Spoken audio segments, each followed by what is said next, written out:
Testing, 1, 2, 3. Can you hear me? Okay, coming around to you is the plot map. Oh, I'm Randy Norton. I'm with the University of Arizona. Just so you all know.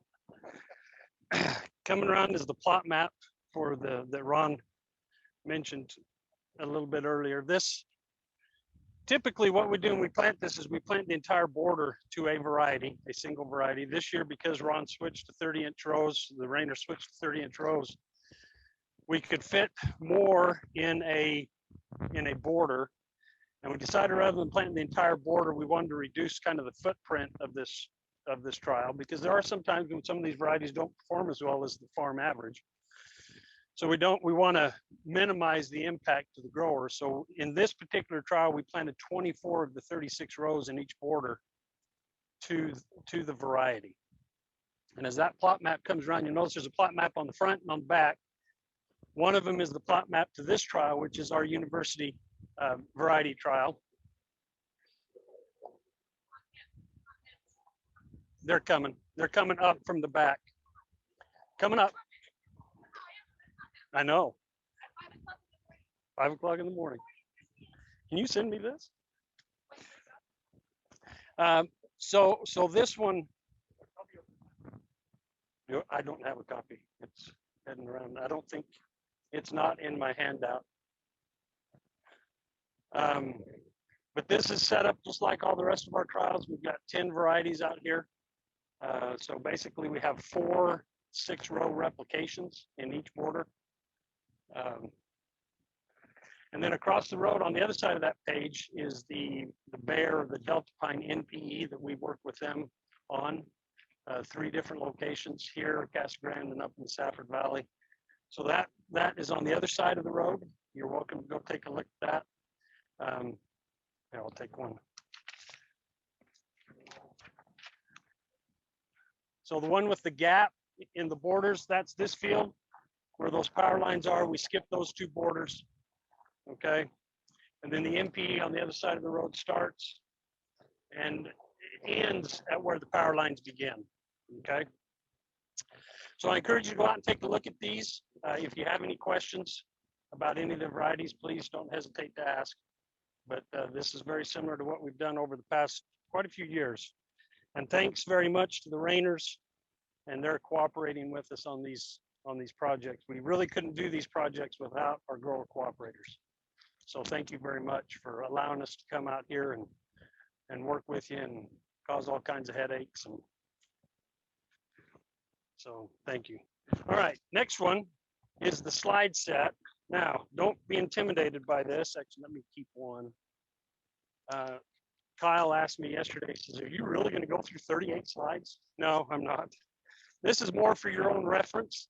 I'm actually going to just touch on a couple of these things because we only have 20 minutes. So I'm not going to spend a lot of time going through the slides. That first slide has a QR code. If you scan that QR code, you can actually get a copy of the slides, a PowerPoint copy of the slides, and you can download that. Those of you that are online, I think you should have that as well. So take a look at that. You can download it. And there's a lot of information here. This is related primarily to soil fertility and plant nutrient management. And what I want to touch on today is basically just talk a little bit about nitrogen. Okay, there's also some information in here about phosphorus, but I'm not really going to cover that. And I want to talk about nitrogen as it relates to crop management and using a feedback approach to managing nitrogen. Peter alluded to this a little bit earlier in his presentation, talking about watching the plant, monitoring what it's doing, and then making your applications of fertilizers, plant growth regulators based on what you're actually seeing in the field. And so on that second page, you'll notice there's a picture of the periodic table, a lot of the nutrients that are necessary for crop growth and development. But really the main ones that we deal with in our environment are nitrogen, phosphorus, and potassium. Those are the main ones that we're having to supplement in forms of fertilizer. And then there's a picture there of the nutrient cycle for nitrogen. It's a very complex nutrient in the environment. It can go through multiple transformations from forms that are available to the plant, such as nitrate and ammonium, to forms that are unavailable in the plant. that are tied up in organic matter that are volatilized out of the system that the plant can't utilize. So nitrogen, of all the nutrients that we deal with, is probably the most dynamic in the system. And because of that, it's the one that requires the most technique when it comes to management. And really the best way to manage fertilizer nitrogen in all of the research that's been done by Silvertooth and myself over many years is using a crop feedback approach, looking at the crop and what it's doing in terms of its fruit load and its vigor will help you make good decisions in terms of what you need to apply for fertilizer nitrogen. So keep in mind that what's driving nitrogen uptake is development of fruit. And if you look at slide number, we're gonna move on through here. If you look at slide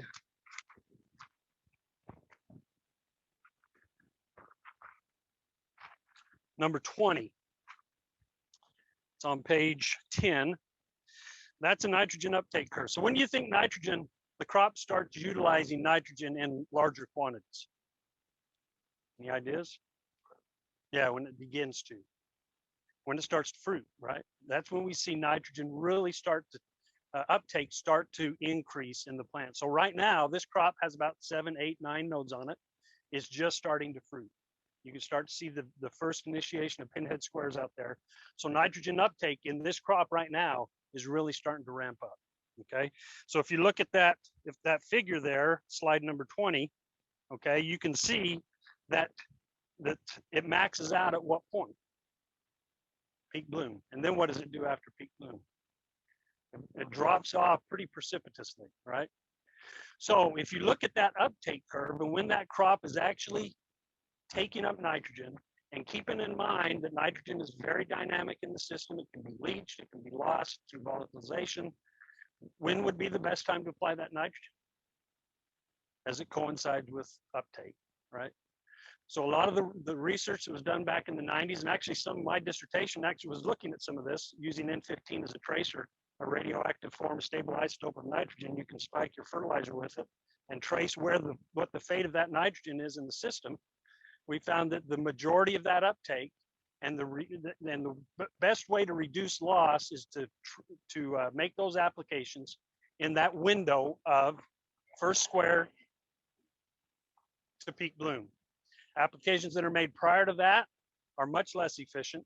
Applications that are made after peak bloom are much less efficient. So managing those applications, and if you look at the next slide there, you can see that maximizing that is in that application window, what we call our optimum nitrogen application window from first square to peak bloom. Now, how do you monitor nitrogen status in the plant? Well, petioles. So that's the best way to look at what the status is currently in the plant. Now, we've had guidelines for many years. These were actually developed back in the 80s, and they're pretty good. They're pretty good baselines. We decided here about 5-6 years ago, Kevin Bronson and myself, to reevaluate these baselines. Kevin Bronson, is he retired yet? Next month, yeah. Kevin came to USDA here in Maricopa, probably 10 years ago. Came from the Texas A&M system. And we started doing work together, looking at nitrogen and attempting to update these recommendations. And to be quite honest with you, we did a lot of work and they really didn't change much. So what does that tell you? They were pretty good to begin with. We did refine it a little bit. So if you look at slide number 24, that's been the long time. A lot of you probably recognize that curve. That's been the long time baseline for petiole nitrate concentrations in the plant. But if you look at that next slide, number 25, that's the updated, where it's actually reduced slightly, the concentrations in the cotton. And you'll see up there in the upper right-hand corner of that slide a reference to the publication in Soil Science Society of America journal that just came out last December that documents that. As a part of this program, we also developed an online tool that you can use to track your petiole nitrate concentrations. And that's in that next slide. This was done by our folks on campus, all right? And if you go to nitrateassessment.arizona.edu, it will take you to this site. And there's a couple of screenshots of what that looks like. You can actually take the data that you collect, put it into the program, and it will plot your values over time on these baselines. So you can see where that crop is in terms of petiole nitrate concentrations over time in a device that you can carry around with you in your hand. You can. Yeah, Jeff. Yeah. It's a little antiquated. It does. Yeah. No, it doesn't. That was developed, that was actually part of my PhD work as well. I developed that in the late 90s and released it. And it's just an Excel-based worksheet with several worksheets and macros at a time all together. And that is available still.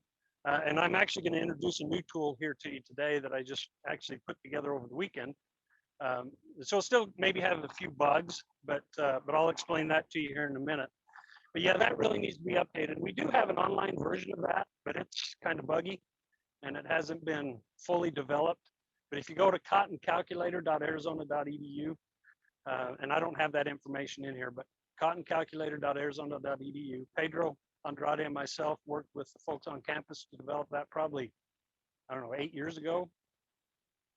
And it has had some use, but it does have some bugs that, and I'm not going to air our dirty laundry here, but trying to get stuff done on campus and the cost associated with that makes it sometimes difficult. But take a look at those tools. And again, I'll introduce something here to you today, but yeah. Go ahead and pass it around if you like.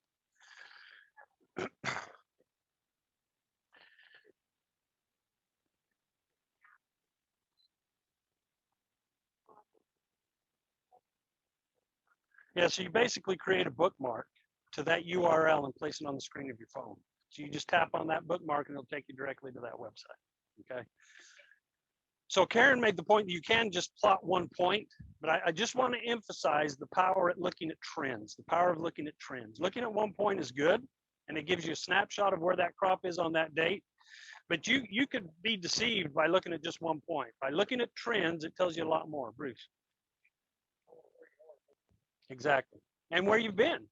Exactly. Mm-hmm. It will plot. It will save. You have to create a username and password. So you have to give the university your information, but yes, you can. And you just, I think it's just an email. That's all you have to give. And hopefully you won't get bombarded with spam. I hope. But yeah, if you create a username and password, yes, you can put those in over time and track them over time. All right.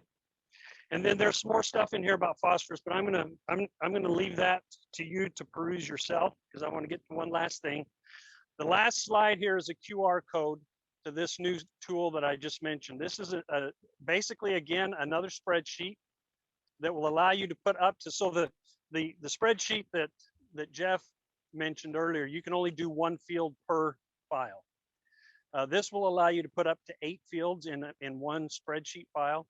Now, my plan is to get this outfitted so that it plots it on the graph. So if you want to take a copy of that, just pass it around. This is just a screenshot of what it looks like. That's what it looks like empty. So you put in your identifier for the field, heat units accumulated after planting for that sample date, sample type. You need to put in a 0 if you're looking at just first position squares. And that tells the spreadsheet how to calculate fruit retention. That's important. If you're looking at first 2 positions after first bloom, then you put a 1 in that cell, and it tells you down there what to put in. And then you put in your plant height, first fruiting branch, main stem nodes, aborted sites, and nodes above white flower.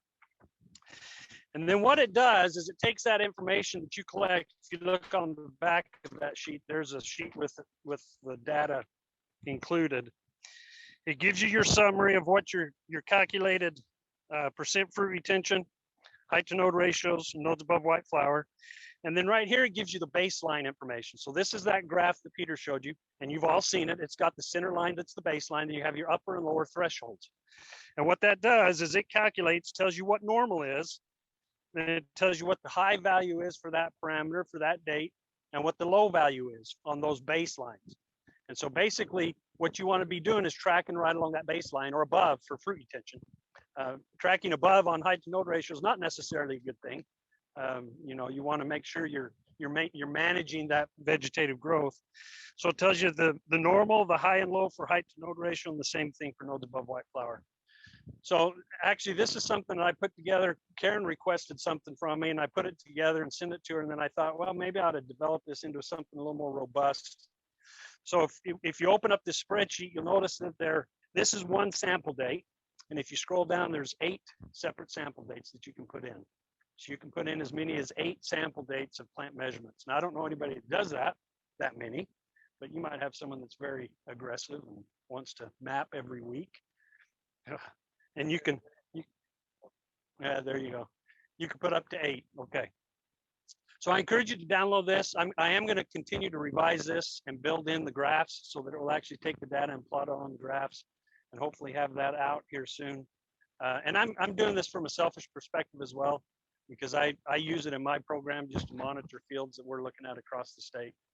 And so might as well make it available to everybody. But just keep in mind, if you find some bugs, don't hesitate to call me and say, hey, can you take a look at this? And I can update it and send you a new version. Okay. So Iman's given me the high sign. So I'm going to stop. Any questions? Computer bugs, yes. As opposed to what you've passed around looking at. Yeah. Yeah, Pedro. For nitrogen applications is when the plants are growing and Right. some state. But what about phosphorus? So phosphorus is much less dynamic in the soil. It stays where you put it for the most part. Phosphorus is something that you can put on at planting, just like these guys did this year. And it's not a bad way to do it. The problem with doing that with nitrogen is you can lose it. And by the time the plant really starts to need it, so you do still have some of it there, but you're not getting the biggest bang for your buck, so to speak. But phosphorus, yeah, you can put it on early and it will remain there, and the plant will take it up. Plus phosphorus is utilized more in root development, stimulating root development. And so having it on earlier is a good thing too. Any other questions? You'd rather put it on while it's growing rather than wait till it cuts out and try to